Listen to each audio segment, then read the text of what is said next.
I never thought I'd be standing in the back of St. Matthew's Cathedral watching my ex-husband marry someone else. But sometimes life demands you show up for the finale of a story you helped write. The irony wasn't lost on me that David had chosen the same venue where we planned our own wedding 5 years ago, before everything fell apart. Before I discovered his gambling addiction. Before I learned about the debts. Before I realized that the charming, successful investment banker I'd fallen in love with was actually a house of cards waiting to collapse. My name is Alexandra, and I've spent the last 12 years building one of the most successful business consulting firms in the city. I specialize in financial restructuring for high net worth individuals, which means I know exactly how to hide assets, protect wealth, and structure agreements that look simple on the surface but contain layers of protection underneath. It's a skill that has served my clients well over the years, and as I watched David adjust his tie at the altar, I reflected on how that same expertise had saved me from complete financial ruin when our relationship imploded. The bride, Amanda, was everything David thought he wanted. 26 years old, blonde, with a trust fund from her pharmaceutical Harris grandmother, and absolutely no understanding of financial planning beyond which designer handbag to buy next. She'd swept into David's life 8 months after our divorce was finalized, completely smitten with his supposed success and charm. What she didn't know was that I'd been quietly documenting his gambling debts for months before our separation, building a case that would protect both of us from his financial mistakes. The ceremony was beautiful, I had to admit. Amanda had spared no expense, flying in flowers from Ecuador and hiring a string quartet that probably cost more than most people's cars. David looked nervous, tugging at his collar and scanning the crowd with the same restless energy I remember from our worst fights about money. I wondered if Amanda had any idea that the Rolex on his wrist was a fake, or that his investment portfolio was mostly fictional. As the newlyweds made their way down the aisle after exchanging vows, David's eyes found mine in the crowd. For a moment, his confident smile faltered. He knew I knew. The question was whether he told Amanda any of the truth about his situation, or if he was still playing the role of the successful banker with unlimited prospects. The reception was held at the country club where Amanda's family had been members for 3 generations. Crystal chandeliers, imported marble floors, and enough flowers to stock a greenhouse. I'd been invited only because David's mother had insisted, claiming it would look petty to exclude his ex-wife when we parted on such good terms. Mrs. Harrison had always liked me, probably because I'd helped David maintain a facade of stability during our marriage. What she didn't know was that I'd also been the one to discover his addiction and orchestrate our divorce in a way that protected both our assets from his creditors. I took my assigned seat at table 12, strategically placed between David's college friends and some distant relatives. The placement was deliberate, Amanda's subtle way of acknowledging my presence while making it clear I wasn't part of the inner circle. I didn't mind. It gave me a perfect view of the head table and a chance to observe the dynamics I'd been monitoring from afar for months. During cocktail hour, I'd made small talk with mutual friends, most of whom expressed surprise that David had remarried so quickly. Amanda's lovely, his law school roommate Jake had confided, but she's got expensive taste. Hope David's ready for that lifestyle. I'd simply smiled and agreed that David certainly had his hands full now. The dinner service was impeccable, course after course of carefully prepared food that Amanda barely touched while she flitted between tables, accepting congratulations and showing off her emerald-cut diamond. David sat at the head table, playing the role of the attentive husband while periodically checking his phone. I recognized the gesture. He was monitoring something, probably his betting accounts or tracking some investment he'd made without Amanda's knowledge. As the evening progressed, I watched Amanda work the room with the confidence of someone who'd never faced real consequences. She was gracious with the older relatives, charming with David's friends, and dismissive of anyone she deemed unimportant. When she finally made her way to my table during the dessert course, I could see the calculation in her eyes. Alexandra, she said, her voice dripping with honey-sweet condescension. I'm so glad you could make it tonight. David speaks of you so fondly. She was holding a decorative box of tissues, the kind you might find in an expensive hotel powder room. I thought you might need these, since you're probably crying about what you lost. The table fell silent. David's cousin Emma looked mortified, while Jake shifted uncomfortably in his seat. Amanda's smile was perfectly practiced, the kind that looked sweet in photographs but carried a razor's edge in person. I calmly opened my purse and pulled out a manila envelope I'd been carrying all evening. Amanda, there's something about loss you should understand. Her confidence wavered slightly as she noticed the legal letterhead visible through the envelope's window. What's that supposed to mean? I stood up slowly, my voice perfectly level. I helped draft your prenuptial agreement. As David's former business partner in several investment ventures, I had to ensure all potential liabilities were properly disclosed. The color drained from Amanda's face. What are you talking about? Our prenup was handled by David's lawyer. Yes, Harrison, Mitchell and Associates. I've been contracting with them for complex financial structuring for 8 years. I opened the envelope and pulled out a copy of the document I knew by heart. Every clause, every protection, every disclosure requirement, I wrote most of it myself. Amanda grabbed for the papers, her perfectly manicured hands shaking slightly. This is impossible. David said you two had a clean break. No business connections. We did have a clean break. That's exactly why I was the perfect person to structure an agreement that would protect you from his financial obligations. I watched her scan the document, seeing the moment she reached the section I've been waiting for her to discover. Page 7, Section 12. The Gambling Debt Disclosure Clause. Her face went white. Gambling debts? What gambling debts? The entire table was listening now, pretending to focus on their dessert while hanging on every word. I kept my voice calm and professional, the same tone I used when explaining complex financial structures to my clients. The agreement requires full disclosure of any debts exceeding $50,000.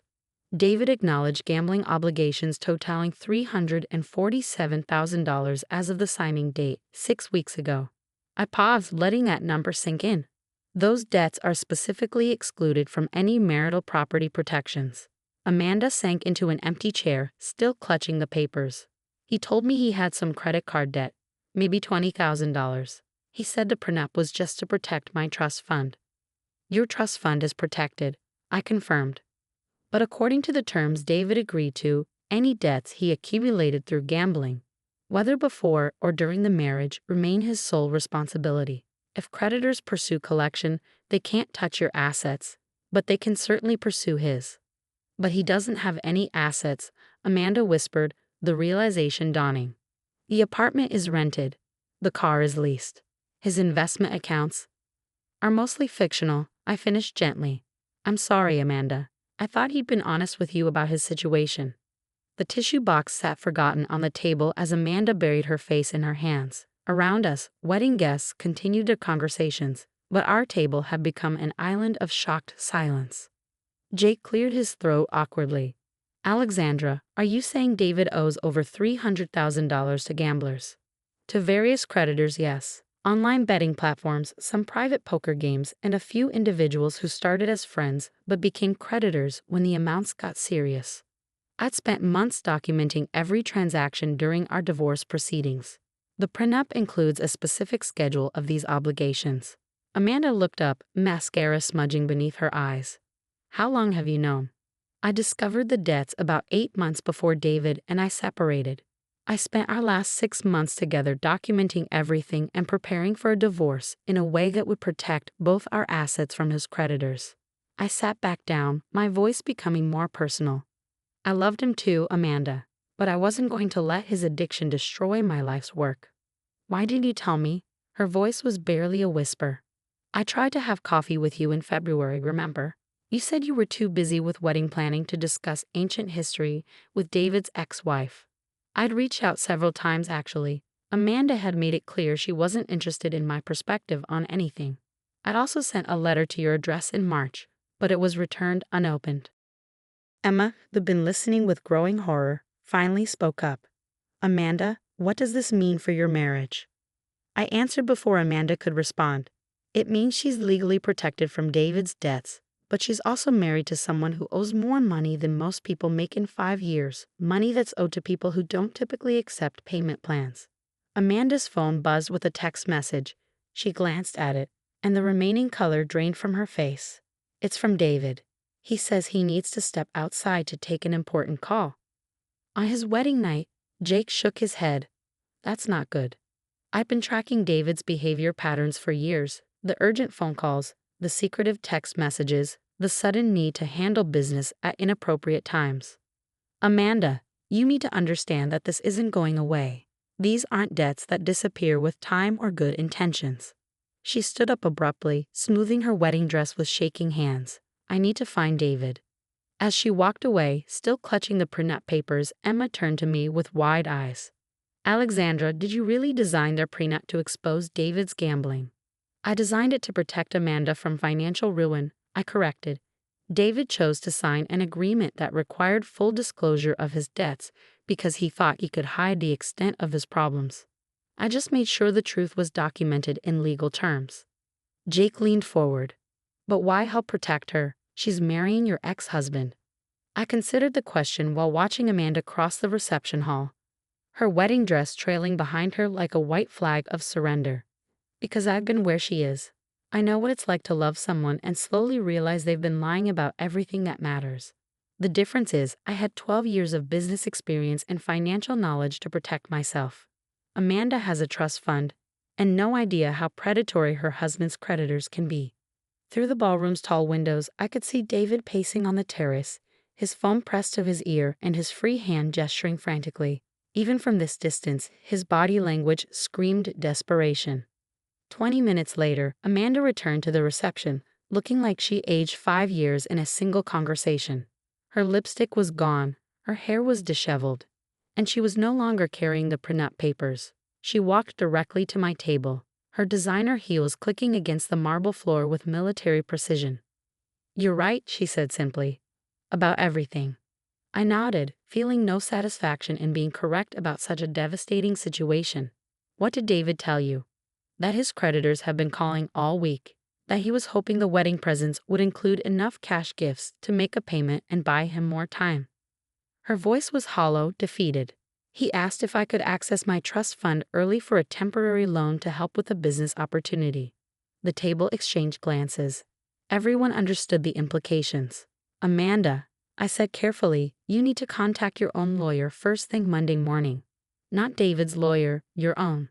And you need to move your trust fund to a different bank, preferably one David has never used." She nodded slowly. "The prenup, does it really protect me?" "Every clause I wrote protects you, but only if you enforce it properly." I reached into my purse and pulled out a business card. "This is my personal attorney. She specializes in financial protection for high net worth individuals. Tell her I referred you." Amanda took the card with trembling fingers. "Why are you helping me?" "Because 3 years ago, I was sitting in a different church, signing papers to protect myself from the same man. I know exactly how this story ends if you don't have good legal representation." The reception continued around us, but our little corner had become a crisis management center. Emma had moved closer to Amanda, offering quiet support, while Jake kept glancing toward the terrace where David was still on his phone. "There's something else," Amanda said quietly. "David's been getting mail at my apartment.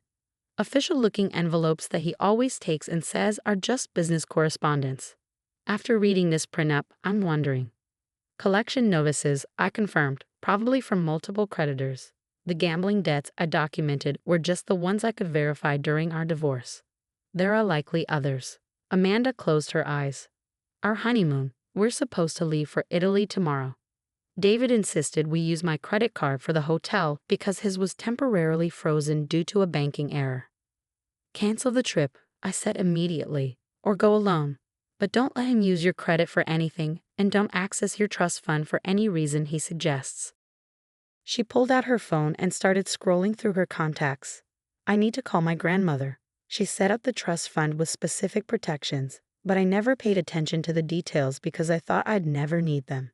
As Amanda walked away to make her calls, Jake leaned across the table. "Alexandra, this is incredible. You essentially saved that woman's financial future with a prenup she didn't even understand." "I saved her future by documenting the truth," I corrected. "David created this situation by lying to both of us about the extent of his problems." Through the windows, I watched David end his phone call and turned back toward the reception. His face was grim, his earlier wedding day joy completely evaporated. He scanned the room until his eyes found our table, and I saw the moment he realized Amanda was missing, and I was still there. He walked over with the measured pace of someone trying to appear calm while internally panicking. "Alexandra, I didn't expect to see you here so late in the evening." Your mother invited me. Congratulations on your marriage. I kept my voice neutral, professional. Where's Amanda? He was looking around the room, his anxiety barely concealed. Making some phone calls. Wedding planning doesn't end with the ceremony, apparently.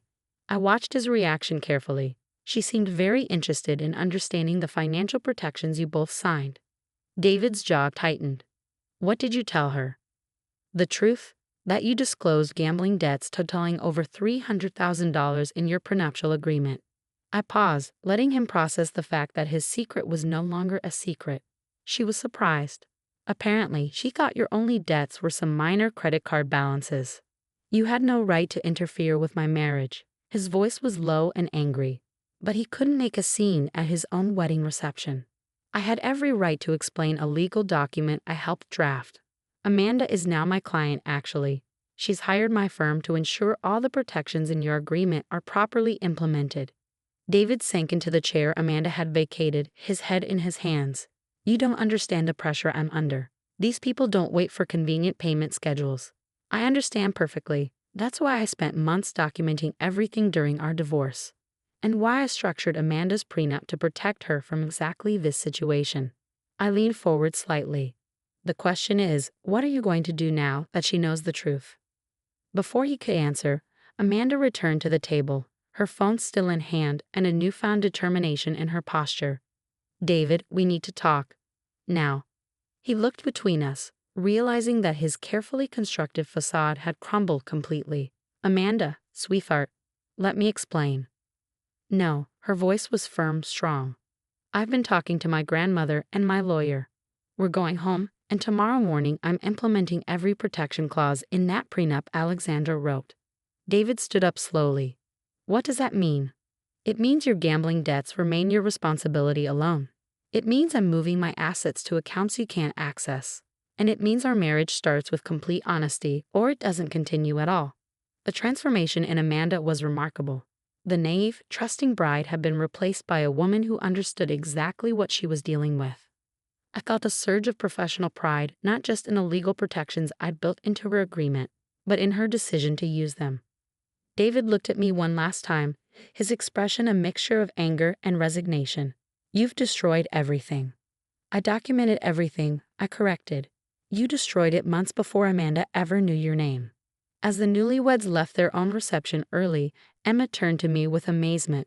That was the most interesting wedding I've ever attended. 3 months later, I received a thank you card from Amanda. She'd successfully protected her trust fund, implemented all the prenup protections, and was working with David on a strict financial rehabilitation plan overseen by both their lawyers. The marriage was surviving, but only because Amanda now understood exactly what she'd married into, and had the legal protections to maintain her independence. David's gambling debts were being addressed through a structured payment plan that didn't touch Amanda's assets. He was attending counseling and had agreed to complete financial oversight for the next 5 years. Whether their relationship would survive his recovery process remained to be seen, but Amanda's financial future was secure. I kept the tissue box she'd given me that night, not as a memento of revenge, but as a reminder that sometimes the best way to help someone is to ensure they have the tools to help themselves. After all, the tears she'd expected me to cry had ended up being her own tears of relief when she realized she wasn't trapped by someone else's financial mistakes. The prenup I'd written had served its purpose perfectly, protecting Amanda from David's debts while forcing complete disclosure of his financial situation. Sometimes the most devastating revelations come wrapped in legal protections, and sometimes the person trying to humiliate you accidentally hands you the platform to save them from their own ignorance. In the end, Amanda learned that tissues are for wiping away tears of sadness. But they work just as well for tears of relief, when you discover you're not as powerless as someone wanted you to believe.